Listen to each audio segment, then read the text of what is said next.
বর্তমান পরিস্থিতিতে বাংলাদেশে অবস্থানরত সংখ্যালঘুদের নিরাপত্তা নিয়ে উদ্বেগ জানিয়েছেন ভারতের পররাষ্ট্র সচিব বিক্রম মিশ্রি। বিকেলে বাংলাদেশ ও ভারতের মধ্যকার পররাষ্ট্র সচিব পর্যায়ে বৈঠক শেষে এই উদ্বেগ জানান তিনি।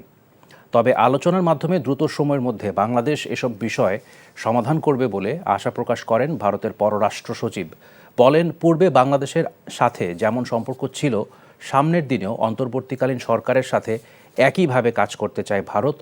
বাংলাদেশের সাথে ভারত একটি ইতিবাচক ও গঠনমূলক সম্পর্ক চায় বলেও জানান তিনি। বৈঠকে বাংলাদেশের পক্ষ থেকে দিল্লিতে অবস্থানরত সাবেক প্রধানমন্ত্রী শেখ হাসিনাকে ফেরত চাওয়ার বিষয়ে আলোচনা হয়েছে কি না এমন প্রশ্নে কোনো মন্তব্য করেননি ভারতের পররাষ্ট্র সচিব Vikram Misri.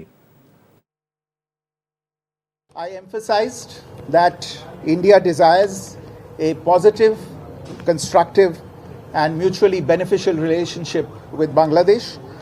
We have always seen in the past and we continue to see in the future this relationship as a people-centric and people-oriented relationship, one that has the benefit of all the people as its central motivational force.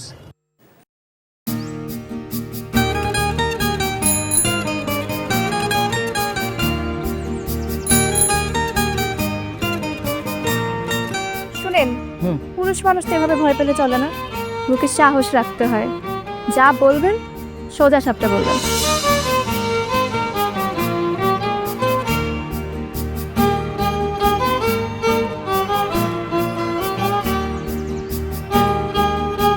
তো এই শীতে যে শীতের কাপড় ছাড়া আসছো, এটা কি ঠিক আছে? তোমাকে দেখার পর থেকে আমার জীবন থেকে শীত, গ্রীষ্ম, বর্ষা সব চলে গেছে, শুধুমাত্র তুমি আছো।